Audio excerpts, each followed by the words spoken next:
demokratikoak herritarrei askatasun politikoa bermatu dienean, batez ere banatzailea den justizia sozialaren bidez bilatu ohi du askatasunaren gorentasuna ongizatean.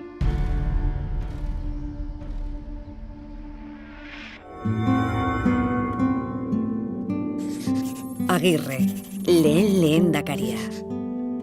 Gure izaeraren ispilu.